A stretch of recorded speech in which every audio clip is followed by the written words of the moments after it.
مولانا فضل الرحمان نے بیان کل بڑا خطرناک دیا. وہ کہتے ہیں کہ اٹک کے اس پار سے کچھ حمایت حاصل ہے. اٹک کے اس پار سے کیا حمایت حاصل ہے سر؟ وہ انڈرسٹوڈ ہے. آپ کے لیے بھی انڈرسٹوڈ ہے؟ آپ بھی یہی سمجھتے ہیں؟ بالکل. آپ بھی سمجھتے ہیں؟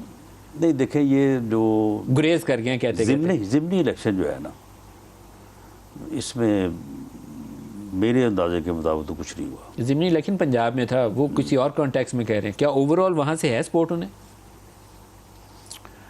دیکھیں جی اگر فیصلہ کرنے والے لوگ پنڈی میں بیٹھے ہیں تو کسی اور جگہ سے کوئی سپورٹ نہیں ہو سکتی. آپ کور کر گئے ہیں بات کو. نہیں کور نہیں, یہ بڑا دیکھیں یہ تو پاکستان آرمی کا اعزاز ہے, وہ بڑا ڈسپلنڈ ادارہ ہے. سر اس کو کہا جاتا ہے ون مینز آرمی, کے اوپر جو چیف بیٹھا ہے نا, چیف کے نیچے دائیں سے بائیں کوئی ہل نہیں سکتا.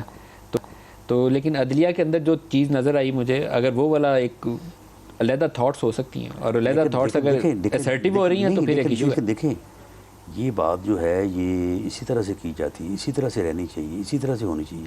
لیکن اب ادھر بھی ویوز جو ہیں وہ سنائی دے رہی ہیں وہاں پہ بھی ویوز. اب یعنی جس طرح سے یہ جوڈیشری میں بھی تو نہیں ہونی چاہیے نا, تو یہ تقسیم ادھر بھی آپ کو ہے. ویوز نظر آ رہی تھیں اور اس کے بعد ان شروع ہو گیا. یہ آپ کے خیال میں ادھر بھی ہے؟ ویوز ادھر بھی لوگ بات کر رہے ہیں سوشل میڈیا پہ, آپ بھی دیکھتے ہیں, میں بھی دیکھتا ہوں, بات ہو رہی ہے اس وقت. تو میرے خیال میں جو میں نے ابھی آپ سے ڈسکس کیا کہ ستمبر میں تعیناتی کر کے آگے بڑھ جایا جائے, اس میں مذائقہ نہیں ہے, تاکہ یہ بے یقینی ختم ہو. پاکستان کو آگے بڑھائیں, کیوں پاکستان کو نیچے بٹھا رہے ہیں؟ لیکن اس میں یہ ہے نا کہ اس میں صرف گورنمنٹ کا آن بورڈ یا اس میں اوپر آمادہ ہو جانا کافی نہیں ہوگا, ادارے کا بھی آمادہ ہونا ضروری ہے. یہ بات صحیح ہے.